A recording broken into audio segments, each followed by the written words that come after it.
I arrived early the way Claude always liked it, before the noise, before the awkward condolences. The sanctuary in downtown Columbus still smelled faintly of floor polish. I set his photograph on the easel, straightened the ribbon, and began arranging the chairs. 38. I counted twice, then a third time, sliding each metal leg until the rows lined up. Claude would have noticed if they weren't straight. He believed order was a kind of respect. By noon, only 6 chairs held coats. The black candle on the altar guttered when the doors opened. A pair of neighbors took the aisle seats, whispering apologies into their scarves. The pastor adjusted his notes, eyes flicking toward the empty rows, then away from me. I kept my hands folded, feeling the thin paper of the program crease under my thumbs. My phone vibrated against my palm. A short message lit the screen. "Sorry, couldn't make it. You understand." I imagined Emmett's sunburned wrist hovering over a golf cart steering wheel in Scottsdale. I pictured Tessa's hands smoothing linen napkins for Craig's investors, her kitchen island crowded with glassware she liked to call clean lines. My black dress suddenly felt louder than it was, too plain, too practical, the wrong kind of visible. The pastor began. His voice echoed, bounced, returned to him smaller. When he reached the part about family, his gaze softened with pity. I stood before he could finish. The candle flame wavered as I passed a thin ribbon of smoke following me down the side aisle. Outside, February air cut clean and honest. I drove the 20 minutes home, every light red, every radio song wrong. The house waited with its familiar weight. I set Claude's portrait on the dining table, the one with the nicked corner where Emmett once dragged a science project across it. The silence had texture now, thick, pressing. I made tea from the last tin in the cabinet. It tasted like hot water and habit. Then I went to the bedroom and opened Claude's sock drawer. The wool pairs lay folded exactly as he'd left them. Beneath a thick envelope rested where his watchbox used to be. My name was written across it in his careful block letters. Below a line I'd never seen. Read this when they forget me. My fingers shook. Shock came first, a sharp ring in the ears. Denial followed. Maybe it was a note about bills, about the quarterly cemetery upkeep. I paid $420 at a time, like clockwork. Realization settled heavier than both. I carried the envelope to the table and sat across from his photograph. Whatever was inside had waited for this quiet. I slid a finger under the flap, already knowing this house, and my life would not sound the same after I read on. The envelope opened with a soft tear, like breath catching in the throat. Inside, a single page of thick stationery folded twice still held the faint scent of Claude's cologne. His handwriting had always leaned forward, impatient but precise. My name sat at the top, underlined once. If you're reading this, then the silence finally spoke louder than I ever could. The first few lines moved like water over stone. Memories of scraped knees, holiday dinners, the little jokes only we understood. But then the tone shifted. Claude wrote of the years he'd watched Emmett and Tessa pull away slowly, politely, and with increasing calculation. They'll tell you they're busy. They'll call it grief. It's not. It's image management. They're not embarrassed by you. They're embarrassed by what you remind them of: humility, sacrifice, a life not curated for show. My hands tightened around the paper. The tea beside me had gone cold. Claude had seen it all. Their rehearsed compassion, their timed phone calls, the way Tessa's voice always brightened when a third party entered the room. He'd written it down in a letter he never intended to send because he didn't want to burden me while he was dying. At the bottom, one final line: don't give them the house. Don't give them the money. Don't give them the last word in a story they never bothered to read. I sat there until the room lost its shape. The corners blurred. The silence no longer felt passive. It pressed back. Alive. Watching. I reached for a legal pad from the drawer under the phone. Wrote 3 lines. Change locks. New lawyer. Don't shrink. The next morning, I put 2 canvas bags on the bed. One for clothes, one for the rest. I opened the cedar chest Claude had made our first year in the house and took the photo album, our marriage license, and the deed. The rest could stay. By noon, I was on the phone with Thea. You still have that basement suite. A pause, then the sound of her chuckle. You want the soft blankets or the electric ones? I looked out the window toward the garden bed Claude had built with his hands now brown and brittle in the February frost. Soft, I whispered. Just this time. Thea's house sat back from the street, a narrow brick place with a porch light that buzzed when it warmed. I arrived after dusk with 2 canvas bags, one for clothes, one for papers, and a third thing I hadn't packed the weight in my chest. Thea took the bags without comment and led me downstairs. The basement smelled of cinnamon and spray starch. A twin bed waited with a quilt tucked tight, hospital corners precise. A small lamp glowed on a crate turned into a table. Bathrooms at the top of the stairs. Coffees set for the morning. She squeezed my shoulder and left the light on. I lay awake, listening to the house settle, the soft tick of a clock above me, the distant hum of a refrigerator. When sleep didn't come, I opened the second envelope I'd brought, the one Claude had labeled with dates and initials I recognized from our checkbook. Inside were neat columns in pencil, a list of passwords, and a folded note in his careful hand. I opened a certificate of deposit in your name. Laddered. Nothing flashy. It's there so you won't feel rushed. I ran a finger along the figures. The account number made sense. The amounts were modest and steady, the kind of plan Claude loved. I felt the first crack in denial widen into something steadier. He hadn't hidden this from me. He'd prepared it for me. Morning came pale and clean. The beagle Rufus waited at the door with a leash in his mouth. We walked the block, then another, the cold air sharp enough to wake my hands. Back inside, I helped Thea pin hems and stack orders, my fingers remembering the rhythm. By afternoon, the house smelled like pressed cotton and coffee grounds. Midweek, I drove across town and signed up for a pottery class. The studio hummed with wheels and quiet concentration. Clay cooled my palms. The first bowl rose crooked, its rim uneven, a deliberate refusal to smooth everything into agreement. I liked it. At night, I returned to the basement and read Claude's notes again, slower. The shock had passed. Denial loosened its grip. Realization settled in, not as fear, but as a map. By Friday, determination had a shape. I put the papers back into the canvas bag, turned off the lamp, and slept, knowing there were still pages I hadn't opened and reasons he'd saved them for later. 3 weeks later, I turned the key and pushed open the front door.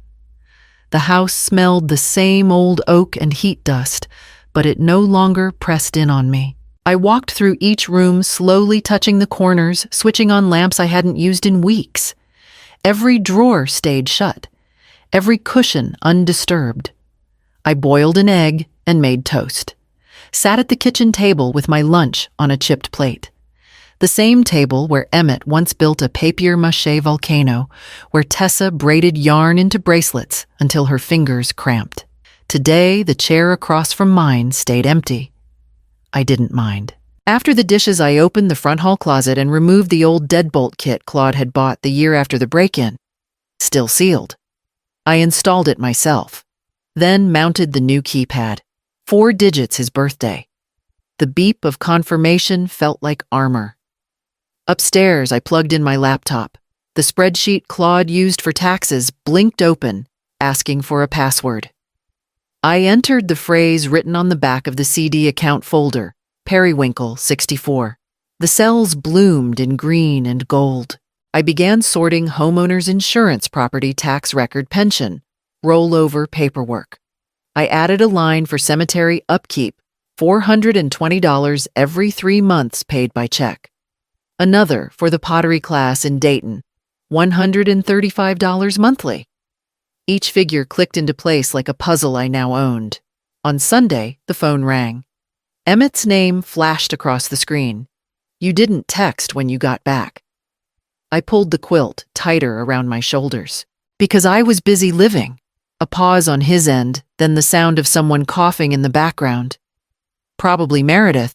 I figured you'd want to let us know. You were gone a while." "I was gone exactly as long as I needed to be. You sound different." I closed the spreadsheet and looked out at the brittle garden bed. "I am." He didn't answer right away. I waited. When the silence turned to static, I ended the call and placed the phone face down beside the tea kettle. The new keypad outside blinked red once, then settled to blue set and sealed. I had no interest in warnings. I was busy protecting the peace I had finally begun to build. Tessa arrived mid-morning with a bouquet wrapped in crinkled paper and a travel-size bottle of hand sanitizer tucked into her coat pocket. She paused on the porch, scanning the doorframe as if it might judge her, then knocked with 2 careful taps. Inside, she set the flowers on the counter and pumped sanitizer into her palm before touching anything. The scent cut through the room, sharp, clinical. I filled the kettle and brought out the teacups Claude and I used on Sundays, the ones that didn't match. They'd been in the cupboard the whole time. Nothing here had moved without my permission. We sat. Steam curled. Tessa's eyes drifted, cataloging windows, baseboards, the table's scarred corner. "I've been worried about you," she began, smoothing her skirt. "You disappeared." I rested. Her mouth tightened, then softened again. "Grief does strange things.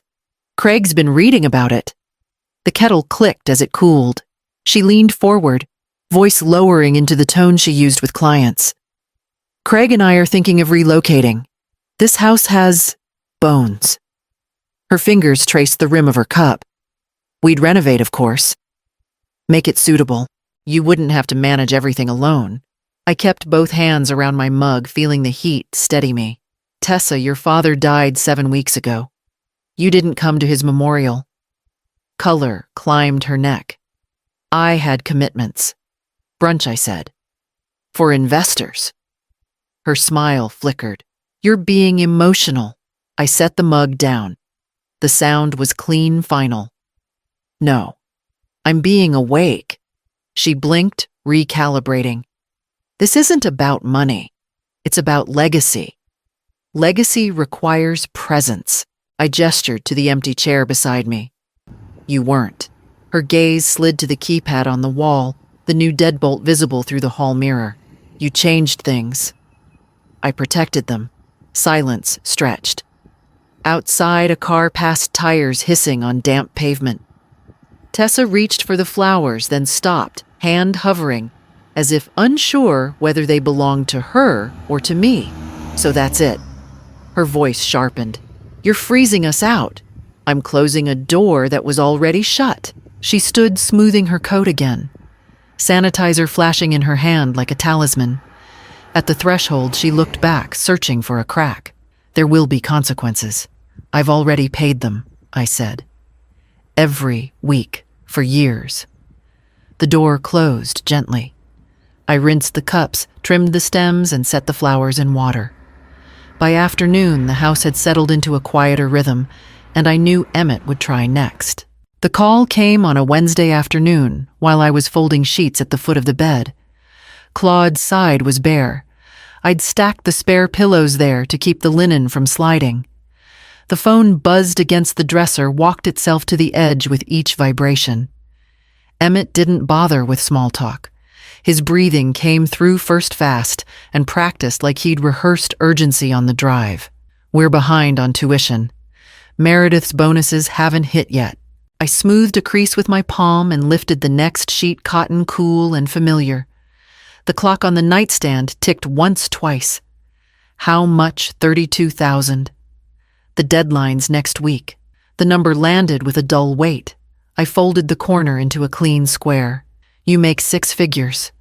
You chose this tuition." A chair scraped on his end. Papers rustled. "Don't do this." It's for your grandson. I lined the edges of the fabric. You skipped your father's memorial to play golf. That's not fair. You told me to understand. I pressed the stack flat. I understand now. Silence stretched thin, then snapped. So you're really going to guilt me? I set the folded sheets on the dresser and met my own eyes in the mirror. The woman there didn't flinch. No, I'm going to choose not to save you. His breath caught. Somewhere behind him, a door slammed. Mom. I ended the call and placed the phone face down on the dresser, the screen still warm. Downstairs, the house held its quiet. I took the folder from the sideboard, the one Claude had labeled in pencil years ago, and never moved. Inside, the revised will draft the new power of attorney, the notes we'd made after the break-in about contingencies and timing. I scanned the final page signed where indicated and slid everything into the secure upload portal my attorney used. The progress bar filled steadily, no drama. At the kitchen table, I wrote a check for the cemetery upkeep, $420 for the quarter, and set it by the door with tomorrow's mail. The routine steadied me. Outside, the keypad chimed softly as I tested it, the blue light holding. When the upload confirmation arrived, I closed the laptop and stood at the sink, hands resting on porcelain, listening to the water run clear. The sheets upstairs were folded, the boundaries drawn, and whatever came next would meet me on my terms. The second envelope waited in the same canvas bag tucked behind the deed, thinner than the first. Heavier, somehow. I sat at the dining table and slid it carefully, as if the paper might bruise. Claude's handwriting filled the page without preamble. You were my pride. Then you became someone I wouldn't recognize in a crowd. I read the line twice, the words lifting and settling. The letter went on, measured, unsparing. He wrote about missed birthdays disguised as conference calls, about the way Emmett learned to apologize without changing anything. He wrote about money only once, and not the way Emmett would expect. You confuse provision with presence. I gave you both. You returned neither. The clock in the hallway clicked forward. I felt the old reflex to defend our son rise, then stall. Denial tried to speak, found no air. Realization arrived quietly and stayed. Claude hadn't been angry. He'd been clear. I carried the letter to the copier in the study, the machine Claude bought after the receipts piled too high. The glass was cool under my palm. The copy slid out warm and exact. I folded it once, placed it in a plain envelope, and addressed it by hand. No return address. The stamp stuck where I pressed it, firm and final. At the post office, the slot swallowed the envelope with a soft thud. Outside, I breathed in the cold and let it pass through me. Determination had weight now, but it didn't pull me down. That evening, the pottery studio smelled of wet earth and kiln heat. I set the piece on the wheel, 2 hands shaped from clay palms, open. Fingers slightly bent the way Claude's were when he held a mug. The glaze pooled in the creases. I smoothed it with my thumb steady. When the wheel stopped, the hands remained. Back home, the house accepted the quiet. I washed my tools at the sink, the water running clear. Upstairs, Claude's nightstand drawer held fewer papers now, not because anything was missing, but because the words had moved where they needed to go. I turned off the lights, room by room. On the porch, the keypad blinked blue. Somewhere between the postmark and the kiln's cooling cycle, a line had been crossed that couldn't be uncrossed, and I slept, knowing the next sound at my door would not be accidental. The knock came just before noon. Not a firm thud, but 2 soft taps spaced wide. I wiped my hands on a towel and opened the door. Olivia stood on the porch, backpack slung over one shoulder, her sweatshirt half zipped despite the chill. She blinked once like she wasn't sure I'd open it. Mom told me not to come. So I came. I stepped aside. She crossed the threshold quietly, like stepping into something sacred. Her sneakers left damp prints on the tile. The kettle hadn't whistled yet, but I poured us each a glass of water and set the spaghetti pot on the stove. Olivia pulled a stool out with her foot and sat. Her silence wasn't awkward. It was something else, watching, waiting, maybe even hoping. She helped chop garlic, stirring the sauce, while I boiled the noodles. We worked in rhythm, like this had always been part of us. When we sat to eat, she twirled a long strand around her fork and looked up.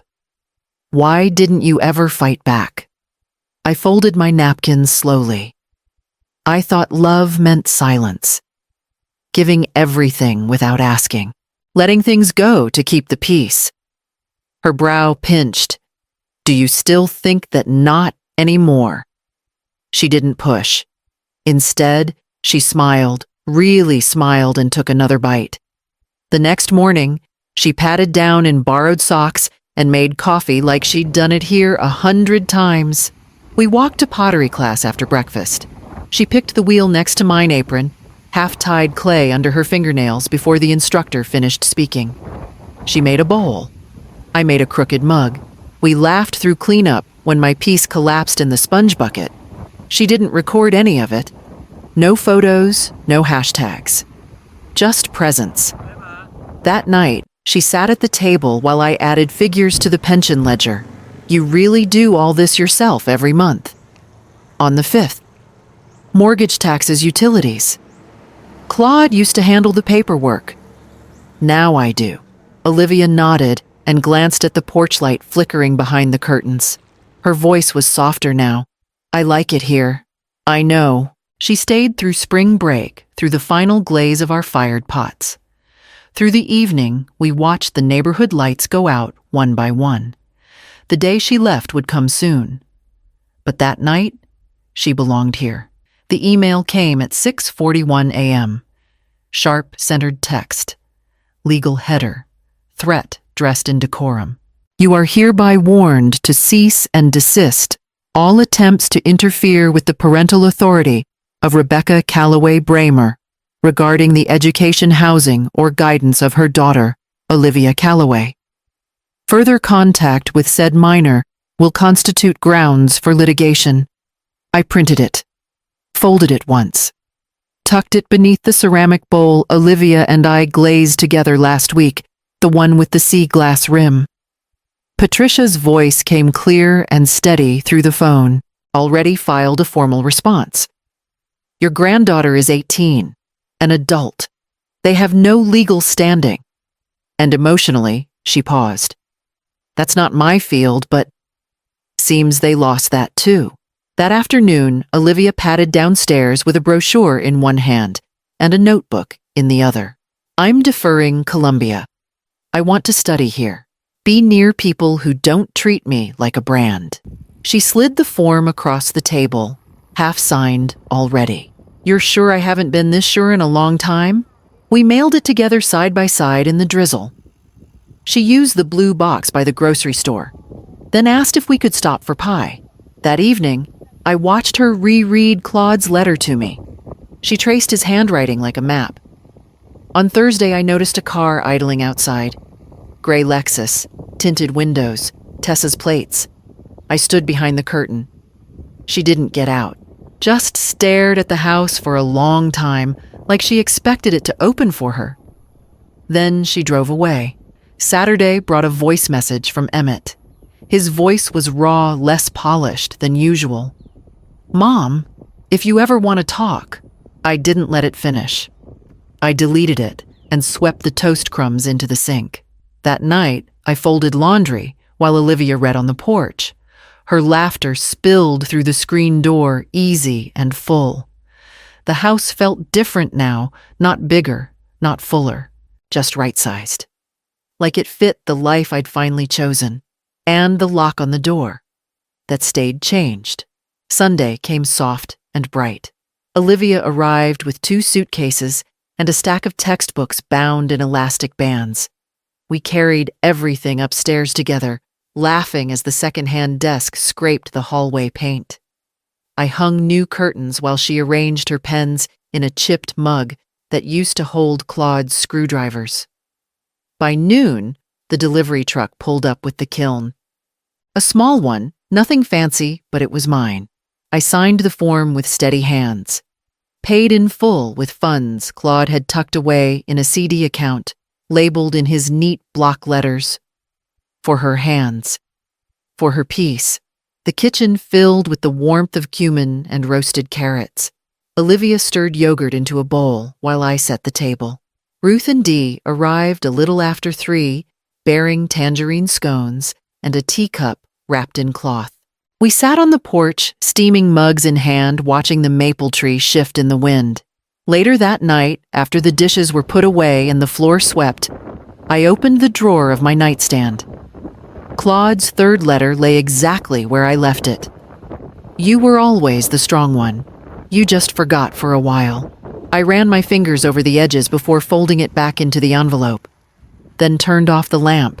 The next morning brought birdsong and oatmeal and the clink of mugs.